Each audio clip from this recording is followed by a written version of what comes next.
Lakeland and Hubble Lakes are sitting in 5th in the Class D boys basketball poll, and they were trying to make a statement Monday night in Republic against the Hawks and their high-flying offense. Let's pick it up in the second quarter where the Hawks found themselves in a 7-point hole. Tyler Roos makes it a 9-point deficit as he spins and hits the fadeaway jump shot.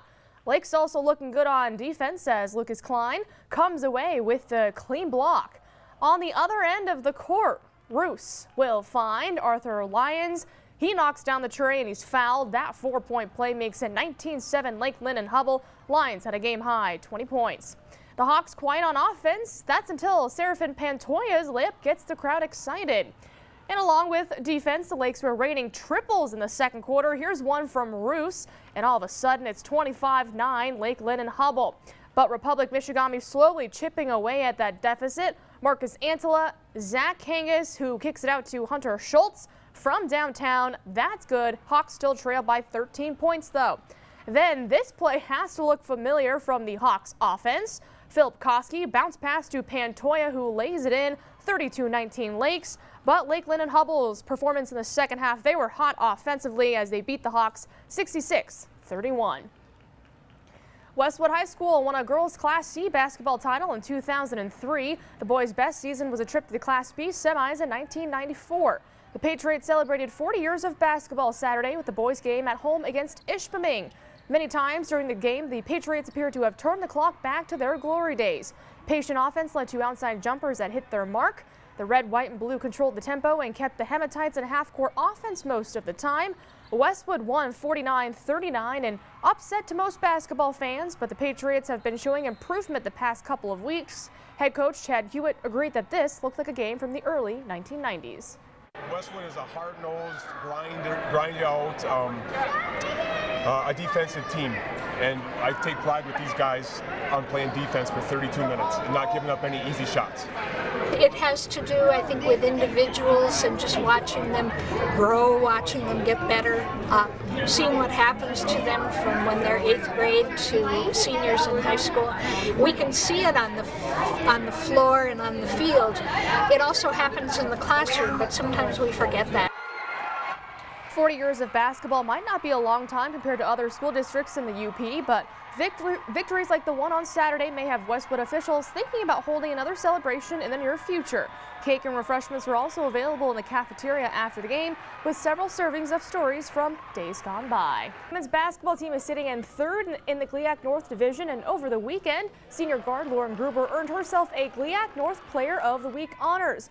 In the Wildcats wins at Saginaw Valley and Hillsdale, she opened the weekend with a double-double, 17 points and 10 boards against the Cardinals, then followed that performance up with a season-high 24 points against Hillsdale. Wildcats are back in action this week with a take on Lake Superior State and Northwood at home. Ben Stelzer was also named the GLIAC North Player of the Week in men's basketball. The senior Michigan Tech guard scored 19 points against Hillsdale, posting his 11th 20-point game of the year as the Huskies handed Saginaw Valley State their first conference loss of the season. Stelzer also continues to lead the GLIAC in scoring with a 21.9 average. The men's basketball team will host Northwood and Lake State at home this weekend. Staying with Michigan Tech, the hockey team now has 18 wins on the season, and they're now 2nd in the WCHA standings because of their sweep against Alaska. Blake Pietila earned 3 points over the weekend and a WCHA Offensive Player of the Week honors. He scored the game-winning goal in overtime on Friday, along with Tech's second goal on Saturday. Pietila has scored three straight games for Tech, and the Huskies are back in action this weekend against Alabama Huntsville. The NMU and Michigan Tech Nordic ski teams had a successful weekend in the Twin Cities Championships in Minnesota. Huskies' Alice Flanders won the women's 5-kilometer race with a 27-second margin over second-place finisher Jordan Ross out of NMU. Tech's Håkan Hilstein claimed the men's 10K title in just over 21 minutes. As for the Wildcats, they placed all 9 skiers in the top 16 of the freestyle races. After Jordan Ross, Felicia Geyser came in 3rd in the 5K. And as for NMU's Kyle Betrude, he will be competing at the FIS Nordic Ski World Championships in Sweden in mid-February. Some other UP athletes in action. Boxer Michaela Mayer, who's been training in the UP, competed in the USA Boxing National Championships in Spokane, Washington over the weekend. She took gold in the lightweight division, defeating Lisa Porter out of Van Nuys, California to take the title.